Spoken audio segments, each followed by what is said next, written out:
Hello everyone, welcome on UPSC goals Rama Sharma. मैं आपकी mentor Rama Sharma आपका इस चैनल पे हार्दिक स्वागत करते हूँ।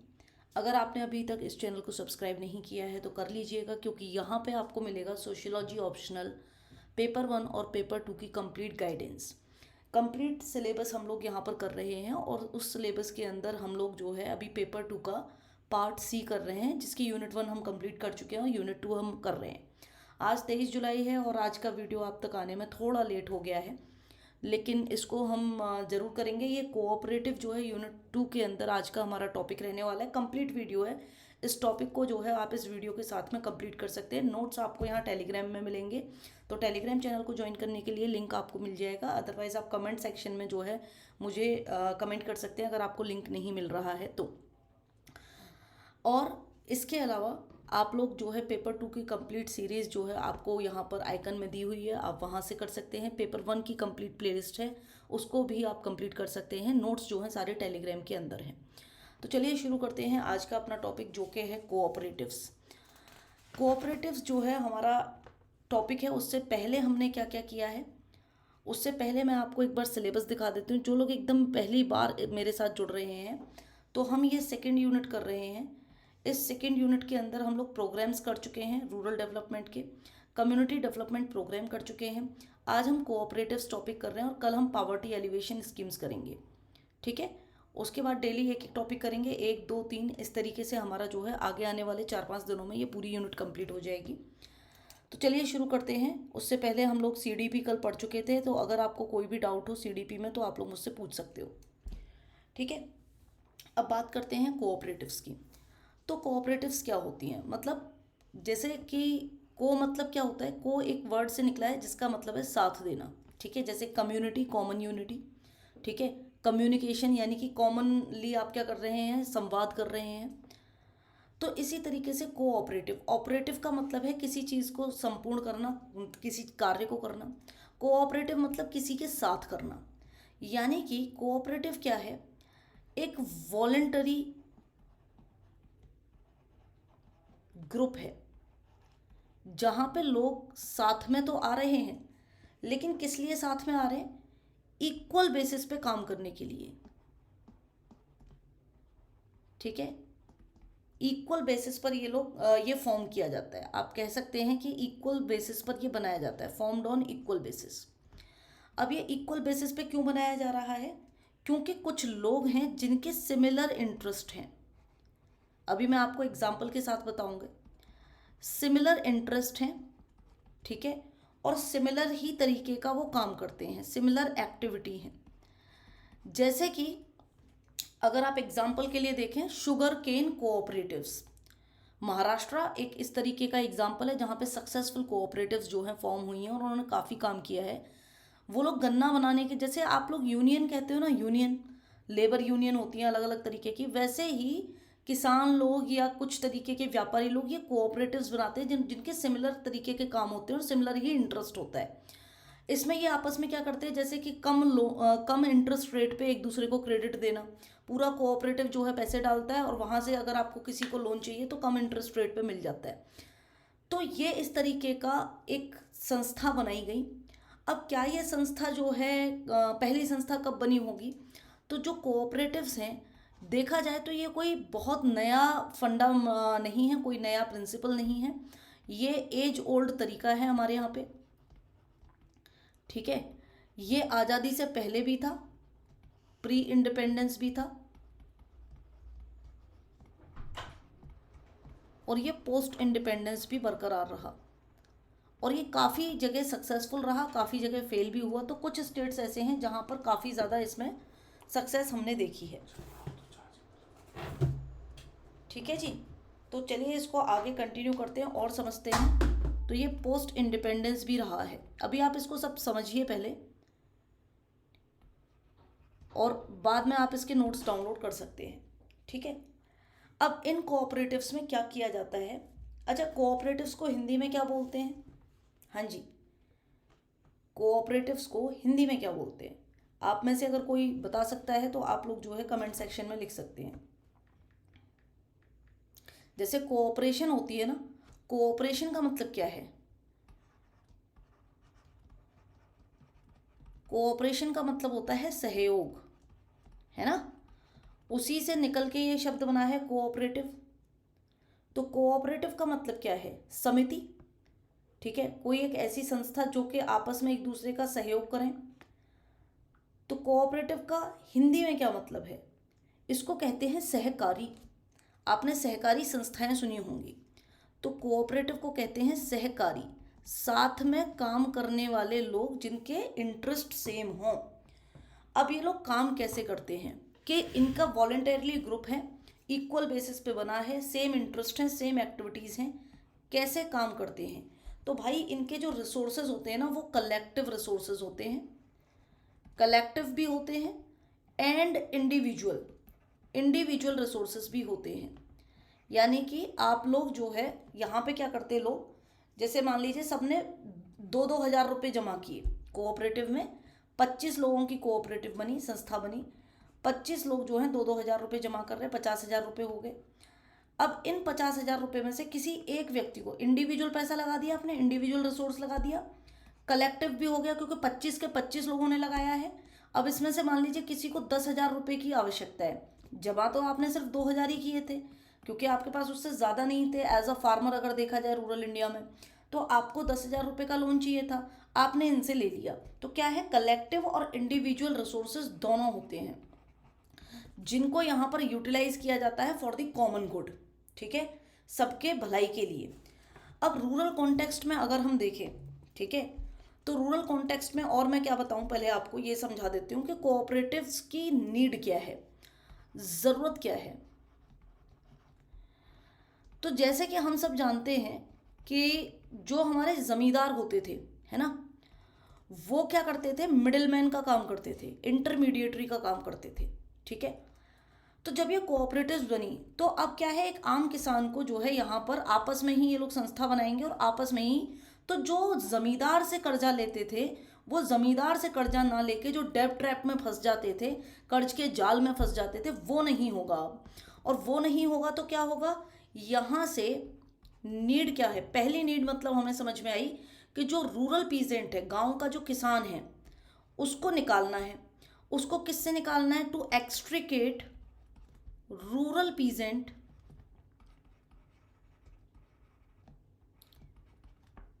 फ्रॉम डेब्ट ट्रैप, जो आपका कर्जे का जाल होता था उससे निकालना है।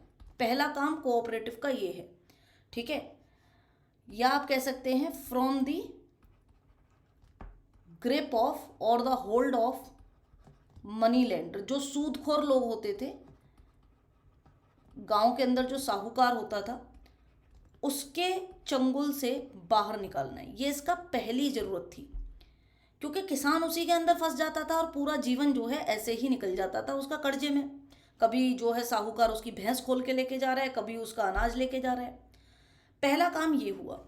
दूसरा काम क्या हुआ, टू प्रोवाइड टेक्निकल असिस्टेंस। जैसे कि मान लो कोई एक नई टेक्नोलॉजी आई है, ट्रैक्टर के साथ में पीछे मान लीजिए कोई थ्रेशर आया है। थ्रेशर मतलब जो खेत में चलाते हैं ना, ट्रैक्टर की ट्रॉली में, मतलब ट्रैक्टर में पीछे लगा के। अब वो थ्रेशर जो है मान लीजिए बहुत महंगा आता है, अब उसको खरीदने का पैसा सबके पास नहीं है। लेकिन कोऑपरेटिव्स में यदि आप जुड़े हुए हैं तो आप आसान किश्तों पे वो ले सकते हैं, कर्जे पे आसान तरीके से वो ले सकते हैं।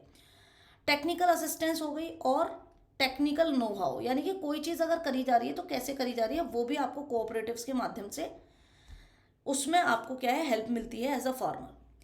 और क्या करेगा, जब मान लीजिए कर्जे से निकाल लिया और टेक्निकली भी आपको अपलिफ्ट कर रहे हैं, तो आप क्या हो जाएंगे, आपकी इकोनॉमिक स्केल बढ़ेगा। तो क्या होगा, टू इम्प्रूव इकोनॉमिक स्केल, ठीक है, फार्मर का इकोनॉमिक स्केल बढ़ेगा।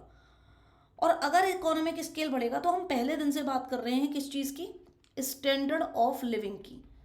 तो इकोनॉमी, अगर आपके हाथ में पैसा ज़्यादा बढ़ जाएगा तो अपलिफ्ट क्या होगा आपका, SOL, स्टैंडर्ड ऑफ लिविंग आपका इम्प्रूव होगा। इसका एक और फायदा है कि जो इंटरमीडिएटरीज हैं, जो बीच के बिचौलिए लोग हैं, वो कम हो जाएंगे, ठीक है। तो रिड्यूस होंगे इंटरमीडिएटरीज, क्योंकि आप डायरेक्ट कोऑपरेटिव के माध्यम से जो है क्या करेंगे, काम करेंगे इन प्रोडक्शन चेन, क्योंकि जो आपकी सहकारी संस्था है ना वही आपके अनाज को जो है मार्केट में लेके जाएगी, या आपकी जो भी आप बता रहे हो, जैसे दूध का प्रोडक्शन आप कर रहे हैं, मिल्क प्रोडक्शन कर रहे हैं, तो इनकी भी अपनी कोऑपरेटिव्स होती हैं, गुजरात के अंदर बहुत ज़्यादा हिट हुई है, ठीक है। तो reduce intermediaries in production, production chain जो है, सप्लाई चेन जो है, उसमें इंटरमीडिएटरीज कम हो जाएंगे। इससे क्या होगा, इससे, या फिर आप कह सकते हैं इसी में आगे, तो इससे बेनिफिट हो क्या होगा, इससे फ़ायदा ये होगा कि जो बेनिफिट्स हैं वो डायरेक्टली आपको मिलेंगे, डायरेक्टली टू द फार्मर। तो ऑब्वियसली बिचौलिए कम हो जाएंगे, तो उनको पैसा नहीं देना पड़ेगा, और उनको पैसा नहीं देना पड़ेगा तो फिर क्या होगा, उनको पैसा नहीं देना पड़ेगा तो आपके हाथ में पैसे ज़्यादा आएंगे, और आपके हाथ में पैसे ज़्यादा आएंगे तो आपको जो है फ़ायदा ज़्यादा होगा। फार्मर्स हुए, आपकी पुअर कम्युनिटी हुई, पुअर रूरल कम्युनिटी, तो इन सब के हाथ में पैसे ज़्यादा आएंगे। तो ये ज़रूरत थी कोऑपरेटिव्स की। अब जो कोऑपरेटिव्स का एक आप कह सकते हैं एक जो इसका फंडामेंटल है, ये जो प्रिंसिपल है, ये प्रिंसिपल कोई नया नहीं है, ये फिनोमिना, ये कॉन्सेप्ट बहुत पुराना है, ठीक है।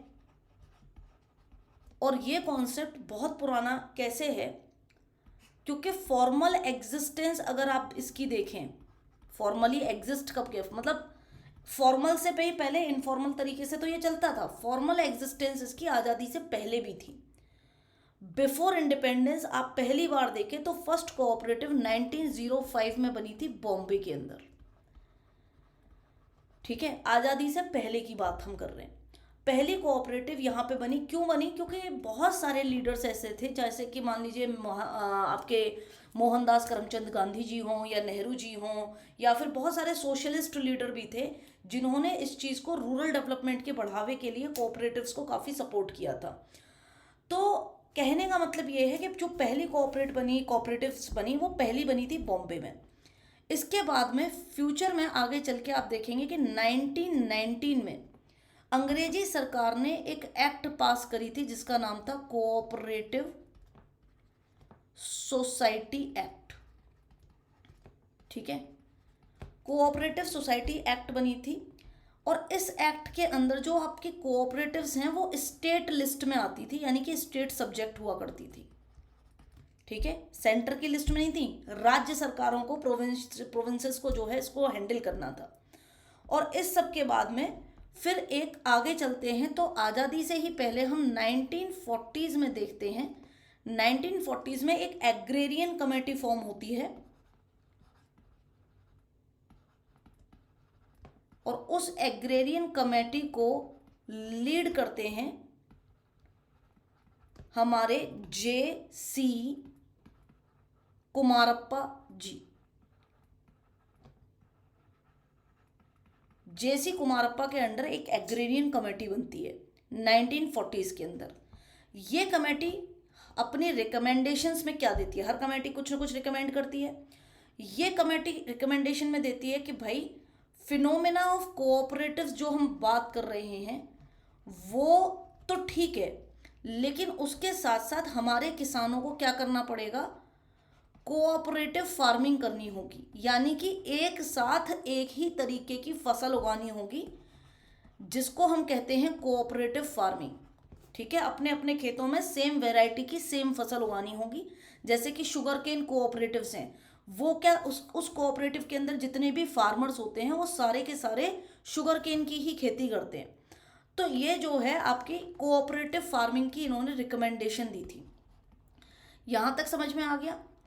मैं मतलब आज़ादी से पहले क्या क्या हुआ वो मैं पूरा बता रही हूँ। कोऑपरेटिव फार्मिंग को इन्होंने रिकमेंड किया। इसके बाद आगे चलेंगे तो 1946 आया।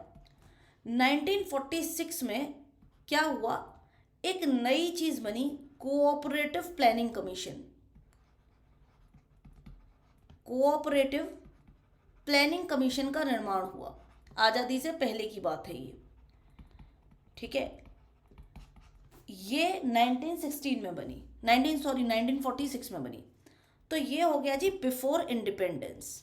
ठीक है, तो आप इसको याद रखिएगा, और याद रखने के साथ साथ मैं यहाँ पे लिख देती हूँ, ये जो हम कर रहे हैं वो बिफोर इंडिपेंडेंस हमने किया है।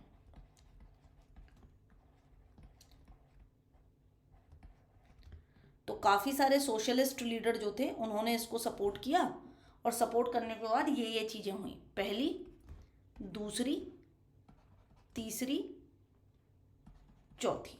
ठीक है, ये 4 ईयर्स आप याद रखेंगे, ये नाम याद रखेंगे आप। ठीक है, क्या क्या हुआ, और कोऑपरेटिव प्लानिंग कमीशन। फिर देश आज़ाद हो गया, तो हम लिखते हैं यहाँ पे आफ्टर इंडिपेंडेंस, और इसके नोट्स आपको सब यहाँ पे मिल जाएंगे। आफ्टर इंडिपेंडेंस क्या हुआ, देश आज़ाद हुआ, और जब देश आज़ाद हुआ तो फर्स्ट 5 ईयर प्लान आया।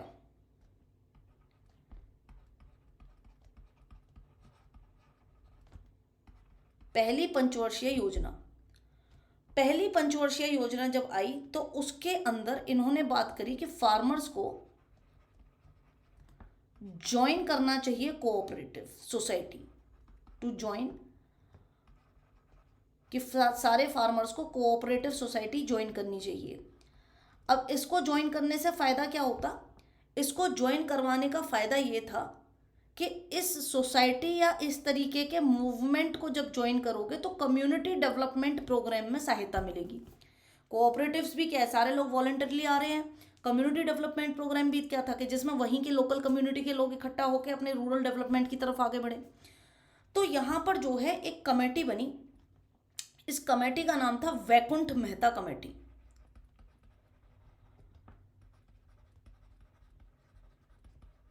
ये वैकुंठ मेहता कमेटी ने भी अपनी कुछ ना कुछ रिकमेंडेशन दी हुई होंगी।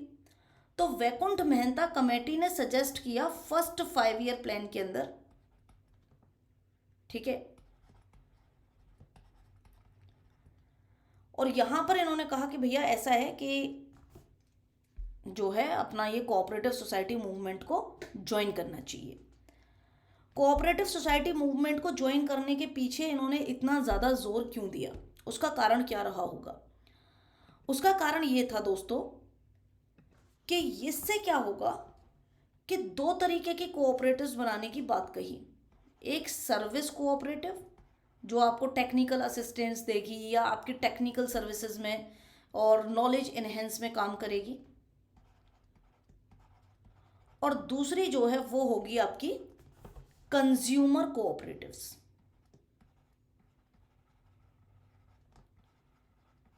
ठीक है, अब मैं आपको आगे चल के कोऑपरेटिव्स के टाइप भी पढ़ाऊंगे, जिससे क्या हो, इन सब चीज़ों से क्या होगा कि जो फार्मर को जो रूरल क्रेडिट मिलता है वो रीऑर्गेनाइज हो जाएगा।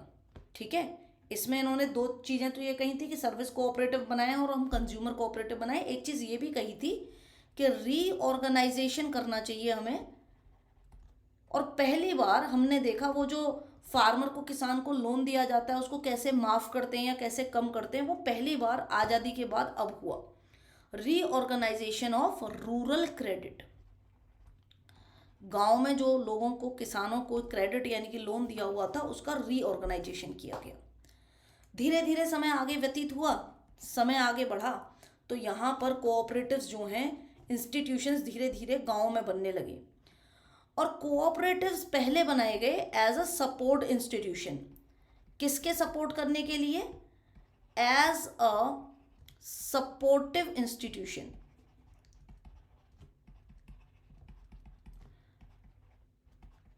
For CDP, community development programme जहाँ जहाँ चल रहा था उसके सपोर्टिव इंस्टीट्यूशन की तरह कोऑपरेटिव बनाए गए इन विलेजेस, गांव के अंदर।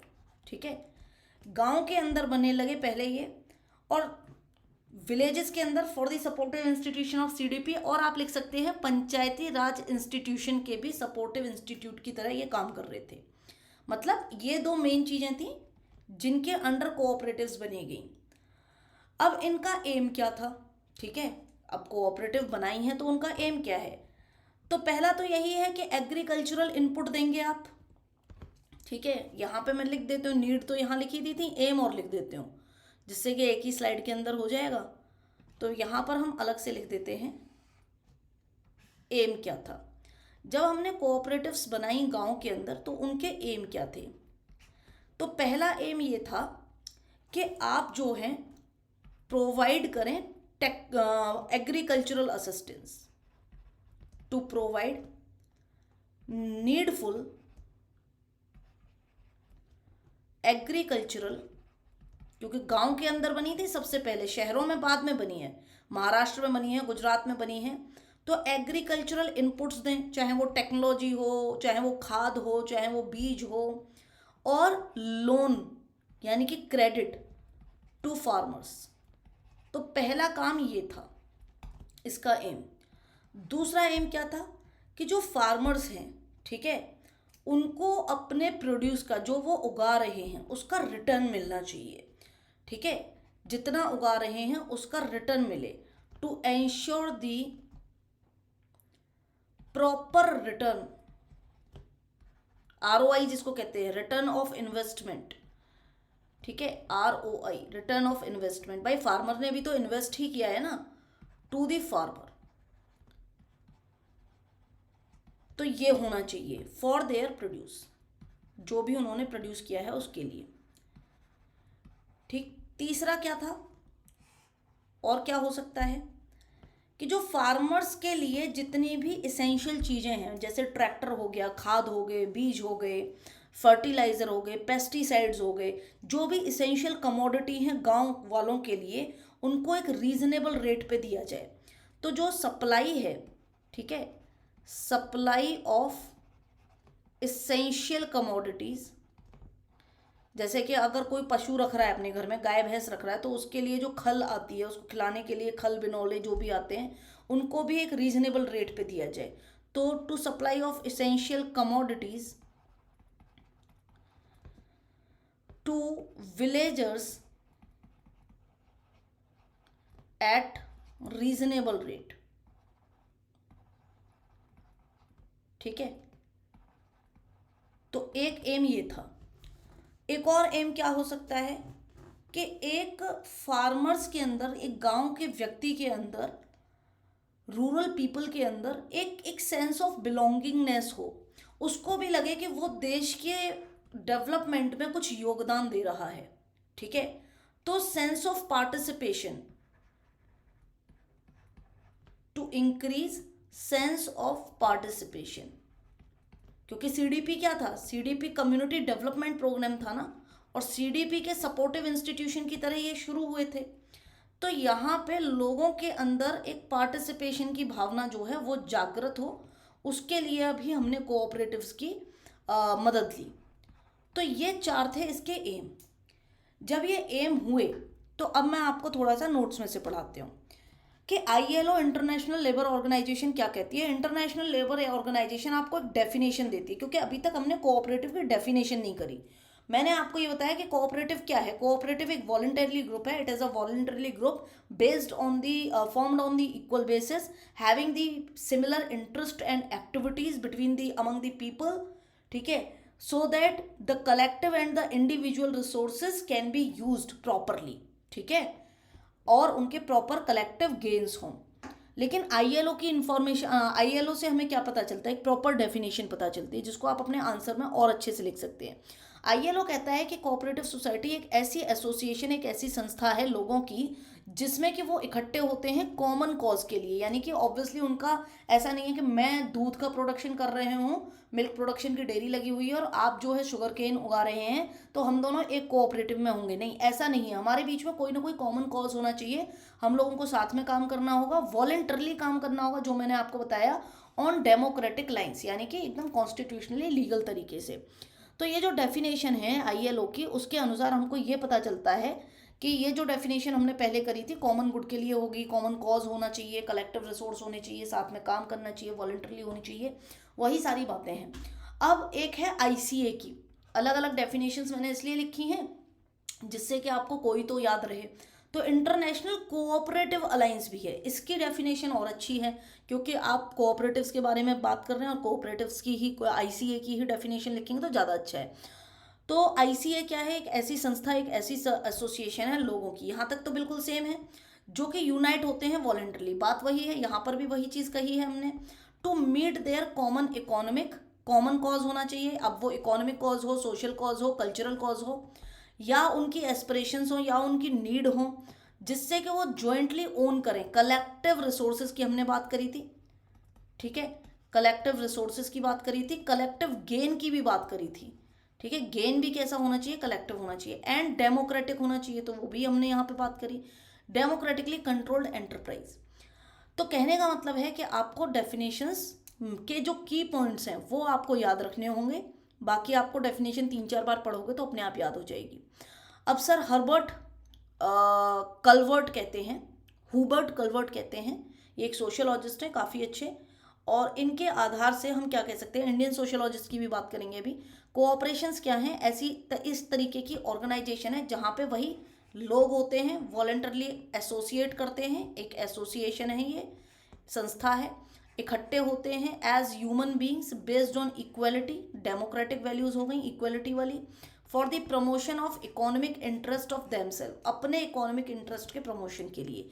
इसका मतलब ये है कि कोऑपरेटिव क्या है? बेसिकली एक तरीके से देखा जाए तो एक सेल्फ हेल्प ग्रुप की तरह ही काम करते हैं, है ना, अपनी हेल्प करना खुद से। तो वैल्यूज़ इनकी कहाँ से आती हैं? सेल्फ हेल्प की वैल्यूज़ हैं, सेल्फ रिस्पॉन्सिबिलिटी की वैल्यूज़ होती हैं, डेमोक्रेसी की वैल्यू होनी चाहिए कोऑपरेटिव के अंदर, एक इक्वलिटी की वैल्यू होनी चाहिए, इक्विटी समानता, और एक तरीके से मतलब कि सबको साथ लेके चलने वाली बात, सॉलिडारिटी मतलब एकता होनी चाहिए, ट्रेडिशन होना चाहिए उनके फाउंडर का। तो कहने का मतलब है ये कोई भी कोऑपरेटिव्स तभी सक्सेसफुल हो पाएगी जब उनके अंदर ये सारी क्वालिटीज़ होंगी। यानी कि कोऑपरेटिव के मेंबर ऐसा नहीं है कि आपने 2-2 हज़ार रुपये इकट्ठे किए थे, 25 लोगों ने 50,000 रुपये इकट्ठे हुए थे, उसमें आपने कोऑपरेटिव में एक व्यक्ति को कैशियर बनाया हुआ था, मान लो वो कैशियर 50,000 रुपये लेके चंपत हो गया, तो क्या हुआ? उससे ये हुआ कि आपकी एथिकल वैल्यू जो ऑनेस्टी की थी वो खत्म हो गई। तो कोऑपरेटिव के अंदर ऑनेस्टी होना बहुत ज़रूरी है, क्योंकि पैसा कहीं ना कहीं किसी न किसी के पास तो होगा, या फिर अगर सरकार भी कोई एड दे रही है वो तो वो संस्था के अंदर कोई एक व्यक्ति होगा जिसके पास में ये सारी चीज़ों का कंट्रोल होगा। ओपननेस होनी चाहिए, यानी कि ट्रांसपेरेंसी होनी चाहिए, जिससे कि पारदर्शिता लोगों के बीच में बनी रहे। सोशल रिस्पॉन्सिबिलिटी होनी चाहिए, जिस समाज के लिए काम कर रहे हैं उस समाज के लोगों के प्रति आपकी रिस्पॉन्सिबिलिटी होनी चाहिए, एंड केयरिंग फॉर अदर्स। तो ये वैल्यूज़ जो हैं कोऑपरेटिव्स के अंदर होनी चाहिए, अदरवाइज घपले कोऑपरेटिव्स के अंदर बहुत होते हैं, ठीक है। तो क्या हुआ था कि जब हम मतलब बचपन में जहाँ हम बड़े हुए हैं, तो हमारे जो घर की साइड वाला घर था उसमें एक व्यक्ति रहते थे जिनका जो पद था वो एक कोऑपरेटिव सोसाइटी के अंदर सचिव का पद था, ठीक है, सचिव जी कहते थे उनको। और इनके हाथ में होता था फर्टिलाइज़र के कट्टे जो किसानों को बंटते हैं, है ना, फर्टिलाइज़र के कट्टे, और जितना भी पेस्टिसाइड आता है या फिर जो भी कोई टेक्निकल असिस्टेंस के कोई भी इक्विपमेंट्स आ रहे हैं वो सब, गायों का भैंसों का जो खल वगैरह आ रही है वो सब, तो वो सब इनके अंडर होता था, इन्हीं को बांटना होता था। अब सरकार जो है वो कट्टा मान लो 500 रुपये का दे रही है, वो पैकेट जो है 500 रुपये का दे रही है, ये ब्लैक में उसको 700-800 रुपये का बेचते थे। उस समय की बात है जब हम बहुत बच्चे थे, ठीक है, बहुत ही छोटे थे। तो देखते ही देखते भाई साहब इन्होंने अपना घर भी बना लिया, घर चमका भी लिया, ठीक है, घर चमक गया, सब कुछ हो गया। एक बार ये इनको सस्पेंड कर दिया गया। अब सोचो कि मैं आज 30 साल के हूँ और मैं जब 7-8 साल 9 साल के रहे होंगे उस समय पर इनके घर में 3 लाख कैश था उस समय पर, ठीक है। एक सचिव पद पर व्यक्ति जो कि गांव के लोगों के लिए काम कर रहा है, किसानों के लिए काम कर रहा है। अब हुआ क्या, सस्पेंड हो गए जी ये। अब जब ये सस्पेंड हुए तो इन्होंने घूस वूस खिलाई, एक बार वापस से लग गए। वापस से लगने के बाद भी फिर से घपला किया इन्होंने, फिर से घपला किया, क्योंकि जो रिश्वत खिलाई थी वो भी इनको मतलब क्या करनी थी, उसको भी बैलेंस आउट करना था, है ना, क्योंकि एक बार मतलब इंसान की जो है फितरत नहीं बदलती है। दोबारा किया और दोबारा किया तो लंबे चले गए, फिर इनको कभी भी जो है फिर ये हमेशा ताउम्र के लिए सस्पेंड ही रहे, और ये आज भी सस्पेंड ही है। अब तो रिटायरमेंट की भी एज निकल गई इनकी। तो पूरा जीवन फिर ऐसे मतलब जब तक वो पैसा जो इकट्ठा किया था वो चला तब तक चला, तब तक खूब सब ठीक चला। लेकिन उसके बाद क्या है, एक समय ऐसा आया कि फिर जो है खाने के बिल डालने पड़ गए। तो कहने का मतलब है कि कोऑपरेटिव्स में पैसा वैसा तो खूब होता है, लेकिन वो पैसा आपका नहीं है, वो पैसा उन सब किसानों का, उन सब लोगों का है जो कि उस कोऑपरेटिव के सदस्य हैं। तो कोऑपरेटिव जो है प्राइवेट एंटरप्राइज से, प्राइवेट एंटिटी से अलग होती हैं। इनकी ओनरशिप अलग तरीके की होती है, इसमें कई बार स्टेट का भी शेयर होता है, स्टेट का कंट्रोल भी होता है। लेकिन ये देखा गया है कि जितनी भी प्राइवेट कोऑपरेटिव्स होती हैं वो ज़्यादा सक्सेसफुल हैं कंपैरेटिवली सरकारी कोऑपरेटिव्स, क्योंकि सरकारी कोऑपरेटिव्स में घपले बहुत ज़्यादा होते हैं, आंसरेबिलिटी जो है आपकी कम होती है। लेकिन जो प्राइवेट कोऑपरेटिव्स होती हैं उसमें चेक एंड बैलेंस प्रॉपर होता है, और इस वजह से वो ज़्यादा सक्सेसफुल हैं। जैसे कि अगर हम देखें तो नॉर्थ ईस्ट के अंदर, यूपी के अंदर, बिहार के अंदर, ठीक है, इवन राजस्थान के अंदर कोऑपरेटिव्स जो हैं बिग फेलियर थे, क्योंकि यहाँ पर सरकारी क्या था, यहाँ पर देखा गया कि सरकारी शेयर भी था। लेकिन अगर आप देखें गुजरात के अंदर मिल्क कोऑपरेटिव्स, या फिर आप महाराष्ट्र के अंदर देखें शुगर केन कोऑपरेटिव्स, ये सक्सेसफुल थे, क्योंकि ये इनमें स्टेट का शेयर बिल्कुल कम था, ठीक है, बहुत ही कम था या फिर नहीं ही था। तो equality, equity, solidarity, social responsibility, ये कोऑपरेटिव्स के अंदर मैंडेटरी होती है, ठीक है। तो हमने कोऑपरेटिव्स क्या है वो देख लिया, उसकी डेफिनेशन देख ली, नीड क्या है, एम्स क्या है ये देख लिए, बिफोर इंडिपेंडेंस क्या हुआ वो देख लिया, और इंडिपेंडेंस के बाद क्या हुआ वो देख लिया।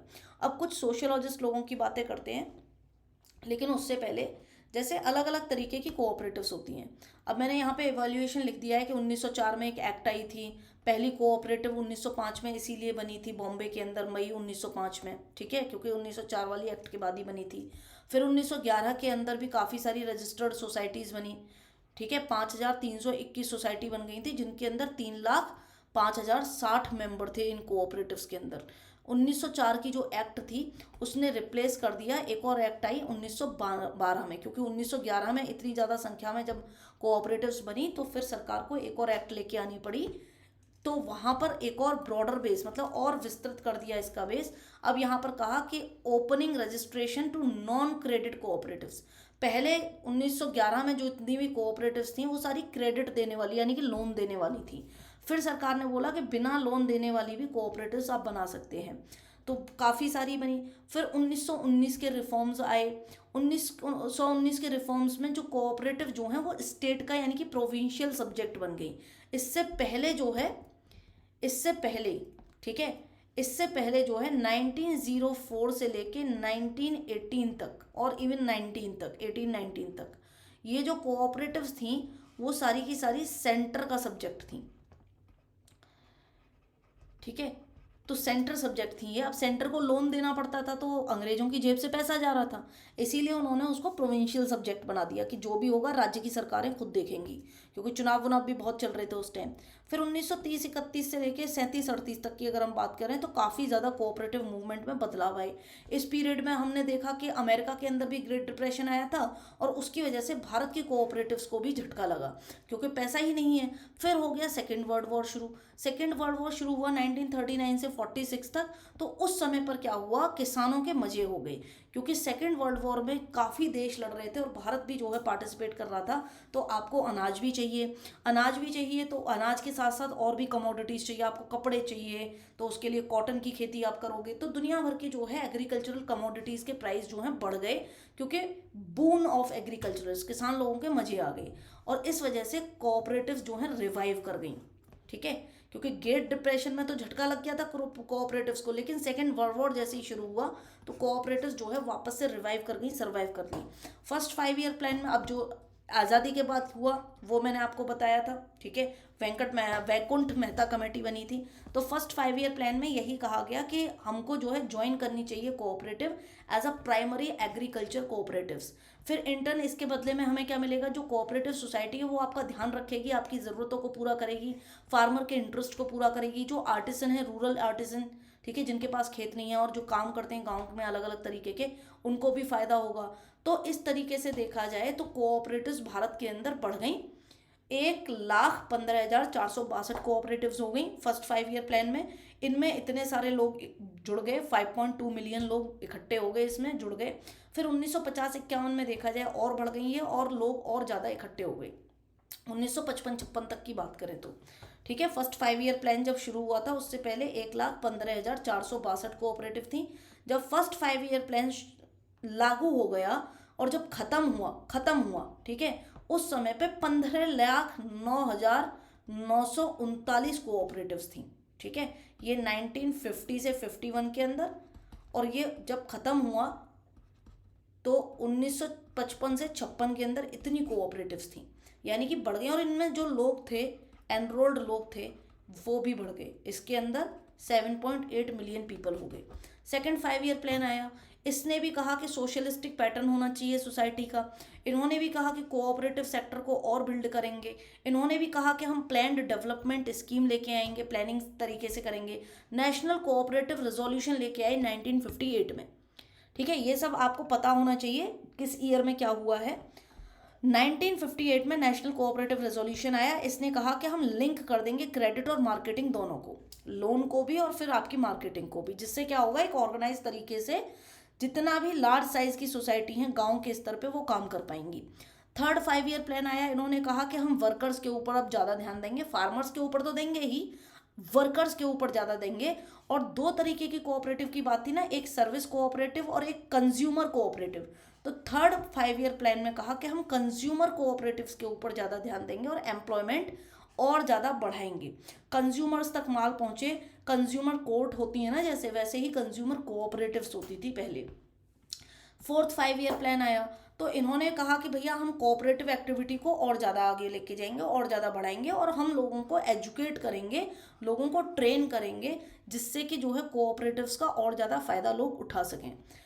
इससे क्या किया इन्होंने कहा कि हम फोर्थ 5 ईयर प्लान में कि हम एक कमेटी बनाएंगे कि भाई देश के अंदर आपने किसानों को बहुत ज़्यादा लोन दिया हुआ है, तो एक all India rural credit review committee बनेगी जो कि देखेगी कि रूरल क्रेडिट सप्लाई जो हो रही है वो उसको रिव्यू करेगी कि भाई कितना लोन दिया गया है, कितना लोन वापस से रीपे हो रहा है, अदरवाइज नहीं हो रहा है, कहाँ पे लोग रीपे कर सकते हैं, कहाँ पे नहीं कर पा रहे हैं।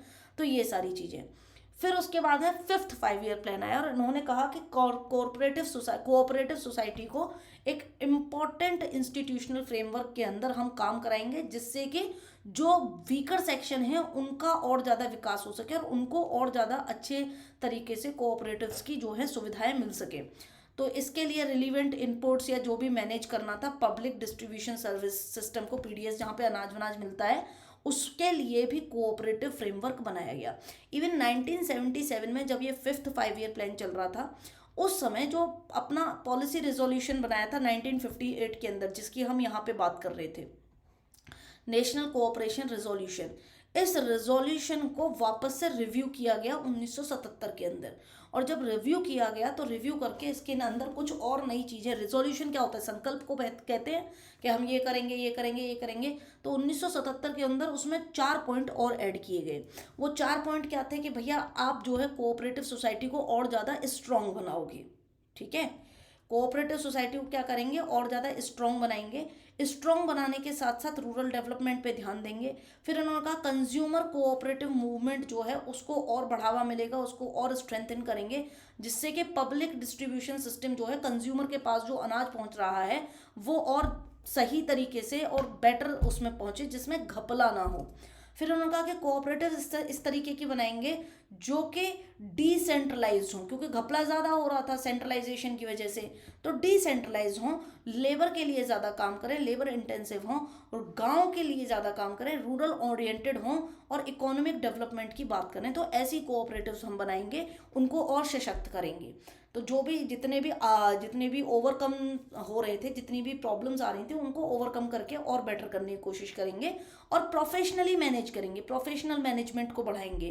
क्योंकि अनप्रोफेशनल मैनेजमेंट की वजह से क्या हो रहा था, जो स्टेट का शेयर था ना, उसकी वजह से क्या हो रहा था कि घपला बहुत ज़्यादा हो रहा था। तो अगर आप इसको प्राइवेट की तरफ लेके जाओगे तो क्या होगा, आपका घपले के चांसेस कम हो जाएंगे।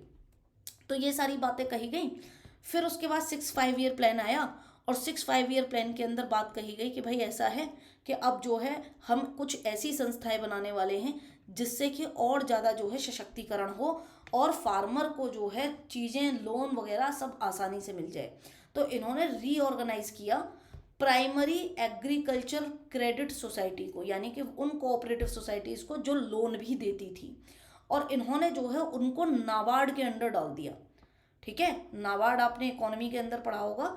नाबार्ड के अंदर इन्होंने डाला, रूरल डेवलपमेंट के लिए एक्ट आई थी ये, नाबार्ड एक्ट 1981, ठीक है। तो इसके अंडर डाला, प्लस इन्होंने multi state cooperative society act लेके आए 1984 के अंदर। तो ऐसी कोऑपरेटिव्स जो लोन देती थी उनको इन दोनों एक्ट्स के अंदर डाल दिया गया। फिर आया आपका 7th 5 ईयर प्लान, ठीक है, सॉरी ये हाईलाइट नहीं किया है मैंने, मैं बाद में कर दूंगी। इन्होंने कहा कि भैया पहले ये तो समझ लो कि कोऑपरेटिव्स की ज़रूरत क्या है। तो कोऑपरेटिव्स की ज़रूरत ये है कि फार्मर्स एक साथ इकट्ठा हों, एक तरीके की खेती करें जिससे कि फूड प्रोडक्शन आपका बढ़ जाए, ठीक है। अगर गन्ना उगा रहे हैं तो सब गन्ना ही उगा रहे हैं, आलू के चिप्स बनाने के लिए आलू उगा रहे हैं तो सब आलू ही उगा रहे हैं, तो जिससे क्या होगा, फूड चेन सप्लाई जो है, फूड सप्लाई चेन और इम्प्रूव होगा। इससे क्या होगा कि आपको एम्प्लॉयमेंट के एवेन्यूज़ मिलेंगे, यानी कि आपको और जो है ज़्यादा काम करने का मौका मिलेगा। एक ही तरीके के फूड प्रोडक्शन को अगर आप इंक्रीज करोगे, ऑब्वियसली फूड प्रोडक्टिविटी इंक्रीज होगी, तो और ज़्यादा काम करोगे आप उस प्रोडक्टिविटी के लिए। और प्रोडक्टिविटी तो इंक्रीज करनी है, फूड प्रोडक्शन कैसे इंक्रीज होगा, जब प्रोडक्टिविटी इंक्रीज होगी। 8th 5 ईयर प्लान जो आया उसमें बहुत ज़्यादा कुछ खास एग्रीकल्चरल कोऑपरेटिव सोसाइटी के लिए नहीं था। फिर 9th 5 ईयर प्लान में एक बात कही गई कि भाई जो कोऑपरेटिव्स हैं ना उनको ऑटोनॉमी दे दो, क्योंकि जो सरकारी कोऑपरेटिव्स हैं वो हो रही हैं फेल। तो या तो आप फेल करवा लो या फिर आप सक्सेस करवा लो। तो अगर सक्सेस करवाना है तो इनको दे दो ऑटोनॉमी, यानी कि इनको ज़्यादा से ज़्यादा प्राइवेटाइजेशन की तरफ लेके जाओ। तो फिर 2002 के अंदर एक एक्ट आया, multi state cooperative society bill. इस बिल के बाद एक एक्ट बना, multi state cooperative society act. और इस एक्ट ने, ये 84 की एक्ट है, ये 2002 की एक्ट है, इसने ग्रेटर ऑटोनॉमी दी कोऑपरेटिव्स को, यानी कि कोऑपरेटिव्स का प्राइवेटाइजेशन बढ़ गया। अब कोऑपरेटिव क्यों क्यों, ठीक है, क्योंकि भाई यहाँ पे सेल्फ हेल्प जितना हमने पढ़ा है उसको वापस से देख लेते हैं। मिडिल मैन को आप कम कर रहे हो, ठीक है, इंटरमीडिएटरी हटा रहे हो, सबके लिए है ये, ठीक है, one for all for one, each for all and all for each. Democratic medium है ये। इकोनॉमिक पार्टिसिपेशन होगा, हर कोई यहाँ पे जो है अपना क्रेडिट भी ले सकता है, उसकी मदद से जो है अपने काम को कर सकता है। सर्विस और प्रॉफिट दोनों की ही बातें होंगी यहाँ पे, लोगों को सर्विस भी मिलेगी फार्मर्स को और उनका प्रॉफिट भी होगा, क्योंकि प्रोडक्टिविटी बढ़ेगी तो प्रॉफिट होगा। सोसाइटी के जो कंसर्न्स हैं रूरल पॉवर्टी के या डेब्ट ट्रैप के, या फिर उन तक डायरेक्टली जो है पैसा नहीं पहुंचता, मिडिलमैन खा जाते हैं, उसका भी जो है निपटारा कोऑपरेटिव से हो जाएगा। ओपन मेंबरशिप है, आप इसको मतलब ज्वाइन कर सकते हैं अगर आपके कॉमन इकोनॉमिक गोल हैं तो, ठीक है। इसके बाद में इसके प्रिंसिपल गाइडलाइंस क्या हैं वो मैंने आपको पहले बता दिया। वॉलंटरली होना चाहिए, डेमोक्रेटिक होना चाहिए, इकोनॉमिक पार्टिसिपेशन होना चाहिए। इसको पढ़ लेना, जितनी भी बातें हमने यहाँ कही हैं उसको और डिटेल में, क्योंकि कल को आपसे सिर्फ ये पूछ ले कि प्रिंसिपल या गाइडलाइंस बताओ, तो आप क्या लिखोगे। तो आपको लिखने के लिए तो कुछ होना चाहिए ना, ऑटोनॉमी होना चाहिए, क्योंकि फेल हो गए थे ना अपने सरकारी कोऑपरेटिव्स, तो इसलिए प्राइवेट होनी चाहिए, इंडिपेंडेंस होनी चाहिए, जिससे कि क्या हो, आपका अगर सरकार के साथ भी है तो आपका गवर्नमेंट के साथ भी एग्रीमेंट हो, ठीक है, जिससे क्या हो, डेमोक्रेटिक कंट्रोल को आप इंश्योर कर पाए और कोऑपरेटिव ऑटोनॉमी को आप मेंटेन कर पाए। एजुकेशन, ट्रेनिंग और इन्फॉर्मेशन कोऑपरेटिव्स प्रोवाइड करती हैं अपने मेंबर्स को, जिसकी वजह से उनकी रिप्रेजेंटेटिवनेस जो होती है वो इक्वल होती है, ठीक है, अपने मैनेजर्स को, अपने एम्प्लॉयज़ को, सचिव लोगों को, सबको एजुकेट करते हैं। और कंसर्न होना चाहिए कम्युनिटी के लिए, क्योंकि आप जिस कम्युनिटी के लिए काम कर रहे हैं, जिस कॉमन गोल के लिए काम कर रहे हैं, उस कॉमन गोल को आप सस्टेनेबली कैसे डेवलपमेंट की तरफ लेके जा सकते हो अपनी पॉलिसीज के थ्रू, ये कोऑपरेटिव्स के मेन फंडामेंटल और मेन प्रिंसिपल्स के अंदर आता है।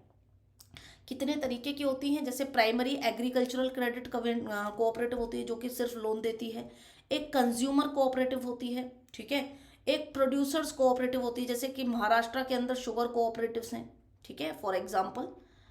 इसके अलावा हॉर्टिकल्चर के कोऑपरेटिव्स होते हैं, फिशरीज़ के अपने कोऑपरेटिव्स होते हैं, जैसे कि गुजरात में मिल्क कोऑपरेटिव्स हैं जो कि बहुत ज़्यादा सक्सेसफुल हैं, जैसे अमूल वगैरह जो हैं वो इन्हीं कोऑपरेटिव्स के अंदर ऑपरेट करते हैं, ठीक है। मार्केटिंग कोऑपरेटिव सोसाइटी होती है, कोऑपरेटिव फार्मिंग सोसाइटी होती है, हाउसिंग कोऑपरेटिव सोसाइटी होती है। इनका डिटेल में पढ़ने की जरूरत नहीं है, आपको बस पता होना चाहिए। जैसे हाउसिंग कोऑपरेटिव सोसाइटी में क्या होती है, जैसे RWA आप लोग बना लेते हो। RWA क्या है, रेजिडेंट वेलफेयर एसोसिएशन होते हैं। तो ये एक तरीके की क्या है, कोऑपरेटिव सोसाइटी है, कॉमन गोल के लिए आप काम कर रहे हो अपनी सोसाइटी के लोगों के लिए। अब हुआ क्या कि कोऑपरेटिव्स फेल क्यों हुए, उससे पहले मैं आपको थोड़ा सा जो है, स्लाइड खाली है ना यहाँ पे, कुछ सोशियोलॉजिस्ट वगैरह के बारे में बता देते हूँ। तो एक सोशियोलॉजिस्ट हैं जिनका नाम है PR दुभाषी, इनका क्या कहना है? इनका कहना है कि जो कोऑपरेटिव्स हैं, ठीक है, वो इंस्टीट्यूशन नहीं है। तो फिर क्या है? अभी तक तो हम बात कर रहे थे कि ये इंस्टीट्यूशन है, सपोर्टिव इंस्टीट्यूशन है। इन्होंने कहा कोऑपरेटिव एक मूवमेंट की तरह, मतलब इंस्टीट्यूशन तो बहुत छोटी टर्म है कोऑपरेटिव के लिए, कोऑपरेटिव एक अपने आप में एक बहुत बड़ा मूवमेंट है, इनका कहना ये था। क्योंकि ये फार्मर्स की नीड को क्या करते हैं? कैटर करते हैं, फार्मर्स की नीड को पूरा करते हैं, पीजेंट क्लास की चीज़ों का ध्यान रखते हैं, और कि अगर कोई बदलाव आ रहा है तो उसको अपडेट करते हैं, ठीक है। इसके अलावा जैसे जैसे मूवमेंट, जैसे जैसे ज़रूरतें पीजेंट की, पीजेंट क्लास की जैसे जैसे ज़रूरतें चेंज होती हैं, नीड्स जैसे जैसे चेंज होती हैं, वैसे ही ये मूवमेंट भी चेंज हो जाता है। मतलब इसके अंदर भी, कोऑपरेटिव्स के अंदर भी बदलाव आने लग जाते हैं, ठीक है। ये अपने आप को बदलाव करती हैं। जैसे कि अगर आप बात करें कोऑपरेटिव मूवमेंट जब इंडिया के अंदर स्टार्ट हुआ, तो जब स्टार्ट हुआ तो सबसे पहले जब स्टार्ट हुआ था, started with a need of credit, ठीक है, कि लोगों को, किसानों को पैसा चाहिए था, लोन चाहिए था, जिससे कि वो मनी लेंडर के चंगुल से बच जाएं और डायरेक्ट उनको लोन मिल जाए, जिससे कि वो अपनी खेती में लगा सकें। लेकिन सिर्फ और सिर्फ क्या नीड ऑफ क्रेडिट की ही कोऑपरेटिव बनी? क्या नहीं। उसके बाद जैसे जैसे बदलाव हुए तो हर फील्ड में, लेटर ऑन हर फील्ड में आपको कोऑपरेटिव मिली। लेटर ऑन कोऑपरेटिव्स जो थी आपको मेड और एस्टेब्लिश्ड इन एवरी फील्ड। जैसे कि अभी मैंने आपको टाइप्स बताए थे, हाउसिंग कोऑपरेटिव्स भी हैं, ठीक है। तो इस तरीके का जो है पीआर दुबाशी जी ने बोला है कि ये सिर्फ और सिर्फ एक इंस्टीट्यूशन नहीं है, ये अपने आप में एक मूवमेंट है। जैसे ज़रूरतें बदलती रहती हैं, वैसे मूवमेंट की दिशा और दशा दोनों ही बदल जाती हैं। अब हमारे फेवरेट जो हैं ए आर देसाई साहब, वो क्या कहते हैं? ए आर देसाई जी कहते हैं कि भाई ये जो कोऑपरेटिव है ना, वो जितने एफर्ट करके हमने किसी कोऑपरेटिव्स को बनाया है, उनका काम क्या है? तो ये कहते हैं कि भाई कोऑपरेटिव्स का काम इनके हिसाब से टू ओवरकम, ठीक है, और try to overcome the debacle, जो दुर्दशा है एग्रेरियन क्लास की, उस दुर्दशा को कम करना है, ठीक है, जहाँ पे सूदखोर भी है, जमींदार भी है। तो जो एग्रेरियन सोशल ऑर्डर है ना, उसको कम करना है। अब एग्रेरियन सोशल ऑर्डर को कम करने का मतलब है कि जब आप कोऑपरेटिव के मेंबर होते हैं तो इक्वेलिटी की बात करते हैं हम। अब अगर उस कोऑपरेटिव में एक ऐसा किसान है जो कि 10 बीघा खेत वाला, और एक ऐसा किसान है जो 50 बीघा खेत वाला है, तो उनका सोशल ऑर्डर भले ही अलग अलग हो उनकी इकोनॉमिक अवस्था के आधार पर, बस अगर आप कोऑपरेटिव के अंदर हो तो आप जो है इक्वल हो। और ये एग्रेरियन सोशल ऑर्डर किसने इतना खराब किया? ये दुर्दशा क्यों हुई? ये दुर्दशा किसकी वजह से हुई? ये दुर्दशा हुई, it was caused by colonial rule, ठीक है, और ज़्यादा खराब हुई कॉलोनियल रूल की वजह से। तो इनका कहना है कि जो कोऑपरेटिव्स हैं, ठीक है, वो क्या कर सकते हैं? जो हमारे लैंड रिफॉर्म हुए थे उनको कॉम्प्लीमेंट कर सकते हैं, मतलब उनका और जो है और बेहतर कर सकते हैं, कॉम्प्लीमेंट दी लैंड रिफॉर्म, ऐसा ए आर देसाई जी कहते हैं, ठीक है। क्योंकि यहाँ पे क्या है, कोऑपरेटिव से अब आपको लोन भी मिल रहा है, कोऑपरेटिव से अब आपको टेक्निकल असिस्टेंस भी मिल रही है हर तरीके के फार्मर को। इससे क्या होगा? लैंड रिफॉर्म क्यों किए थे? In the changing picture of rural, in the changing picture of agrarian, हमने एग्रेरियन सोशल स्ट्रक्चर तो पढ़ा ही हुआ है,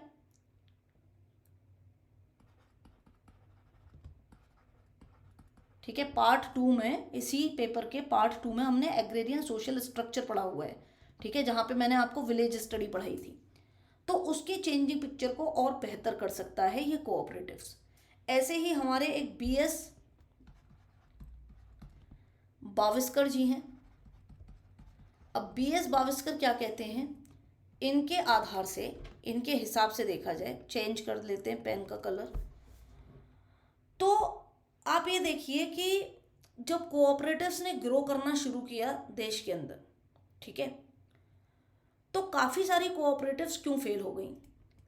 तो कोऑपरेटिव्स के फेल होने का कारण इन्होंने बताया है, cooperatives failed due to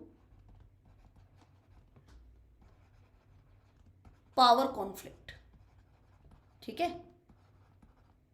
power conflict कैसे? कि जो बड़ा जमींदार है वो कह रहा है कि मेरी चलेगी, मेरे हिसाब से आप फर्टिलाइजर बांटोगे, मेरे हिसाब से आप चीज़ें करोगे। सरकारी नुमाइंदे कह रहे हैं कि नहीं नहीं हमारी चलेगी। दूसरा क्या हो सकता है? दूसरा हो सकती है पॉलिटिकल न्यूट्रलिटी।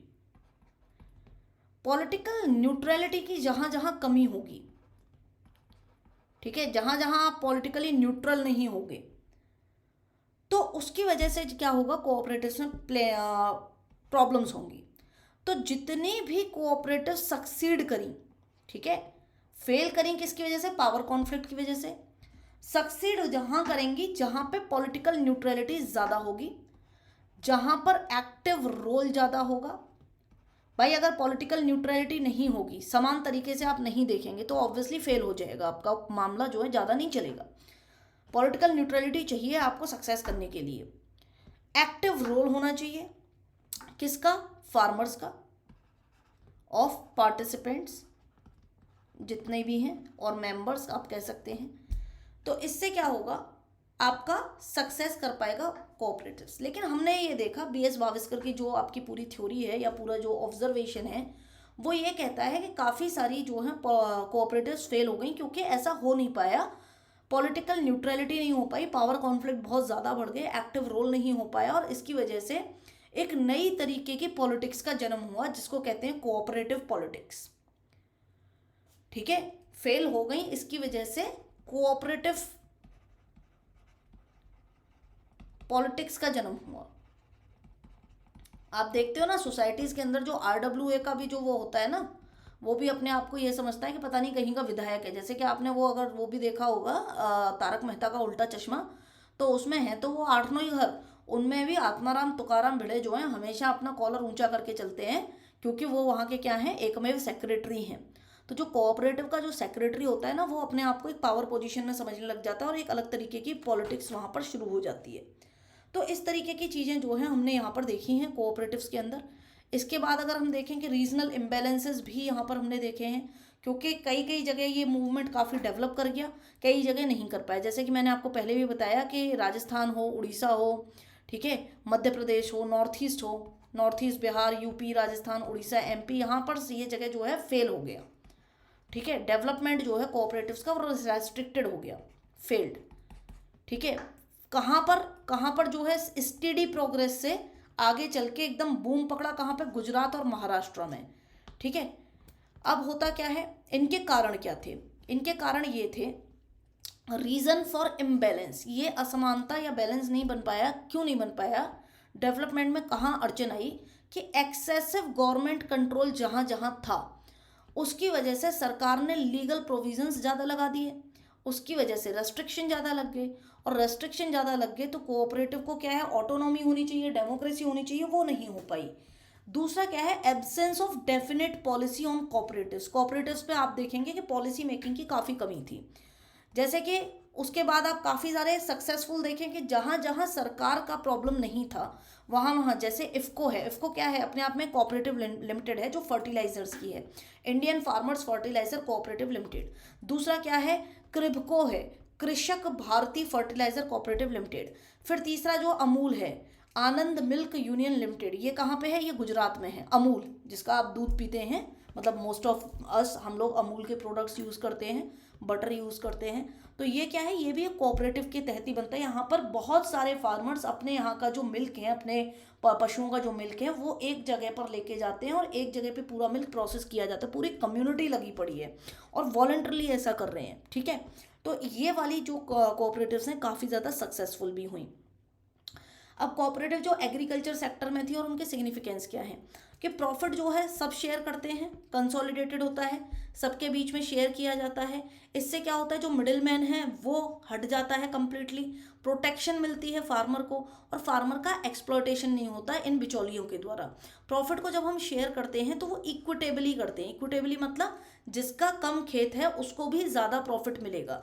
जैसे मान लो किसी का 2 बीघा खेत था और किसी का 10 बीघा खेत था, तो अब क्या है, दोनों को इसको भी मान लो 5,000 रुपये मिल रहे हैं और इसको भी 5,000, क्योंकि अगर इसको देखोगे तो इसको तो भाई बहुत ही कम मिलेगा, तो इसका क्या ही फायदा, ये तो फिर इंडिपेंडेंटली भी काम कर सकता है। कोऑपरेटिव में जुड़ने का फायदा यही है कि इक्विटेबली डिस्ट्रीब्यूट होता है, गैप कम होते हैं स्मॉल और पुअर फार्मर के बीच में, या फिर बिग और रिच फार्मर के बीच में। मान लो इसके 2 बीघे वाले के कंपैरिजन में तो ये रिच है, तो इनके जो गैप हैं, गैप कम होंगे। मान लो हो सकता है इसको 4,000 रुपये मिल रहे हो, इसको 5 मिल रहे हैं, फिर भी तो आप देखो कि गैप कितना कम है। ठीक है, गैप काफ़ी कम है। लोन जो है वो आपको रीजनेबल इंटरेस्ट रेट पे मिल जाते हैं। इसके बाद आप डेब्ट ट्रैप में, जो आप मनी लेंडर जो साहूकार होता था उसके कर्जे के जाल में नहीं फंसते हो। ठीक है, जैसे लोकल लोन शार्क्स जो होते हैं, लैंडलॉर्ड जो होते हैं, मनी लेंडर्स जो होते हैं, उनके कर्जे के जाल में नहीं फंसते हो, क्योंकि वो बहुत हाई इंटरेस्ट रेट पे देते हैं और यहाँ पे आपको लो इंटरेस्ट रेट पे या रीजनेबल पे मिल जाता है। कोऑपरेटिव्स जो है प्रोक्योर करते हैं, प्रोवाइड करते हैं, मतलब आपका जो भी प्रोडक्शन आपका हो रहा है उसको प्रोक्योर करेंगे। उनकी मतलब कोऑपरेटिव्स में अगर आपने जमा करा दिया है, उसके मेंबर बन के, तो उसकी जिम्मेदारी है अब आपका सारी चीज़ें देखने की।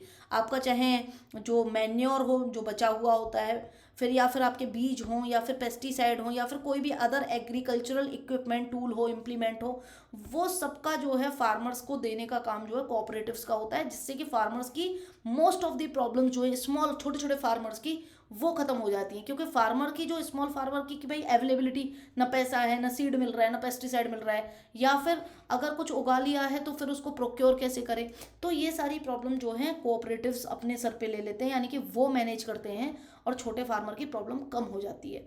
अब अगर आपसे कोई पूछे कि एग्रीकल्चर सेक्टर में इसका क्या रोल है और क्या सिग्निफिकेंस है, तो आप बता सकते हैं कोऑपरेटिव्स का रोल क्या है सोसाइटी में।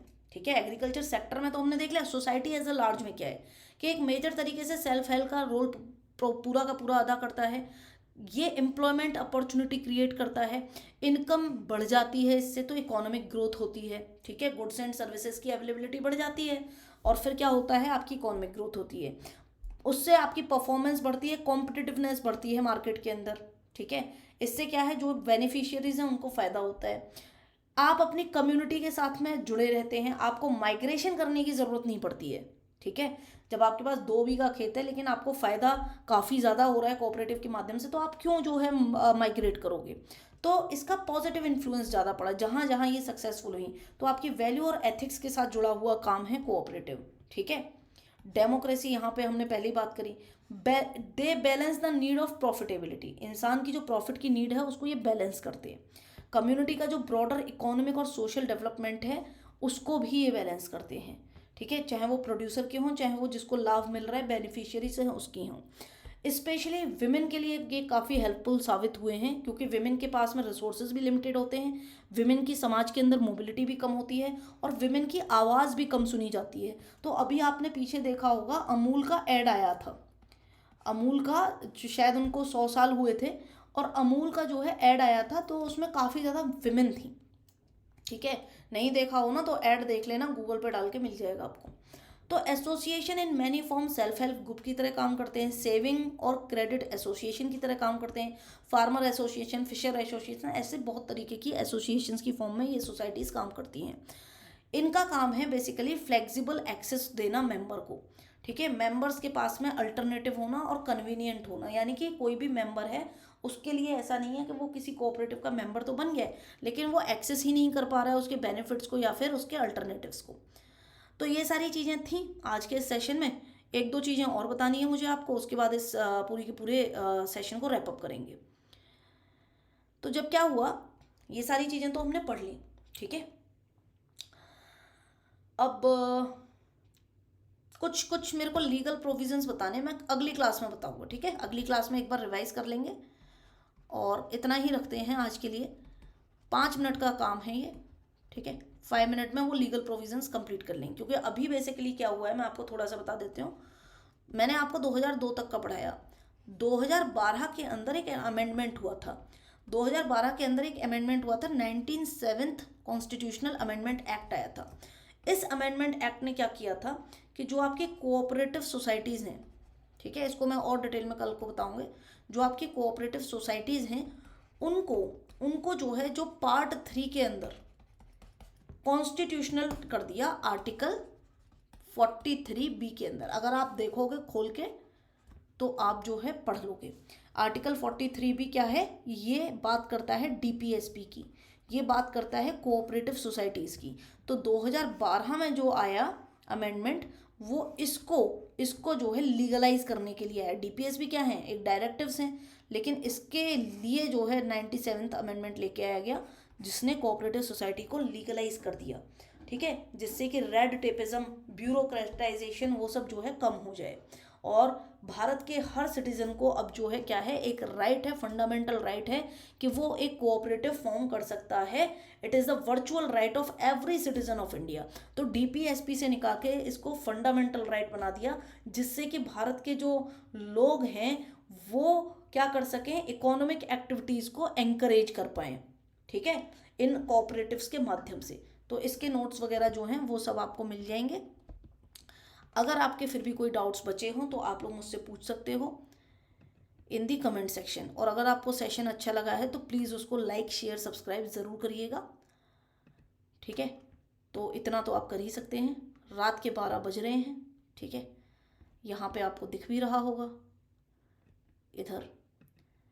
तो चलिए, अब 24 तारीख हो गई है, मैं इसको अपलोड कर देती हूँ, आपको ये मिल जाएगी, सुबह आप देख लीजिएगा। Till then take care, bye.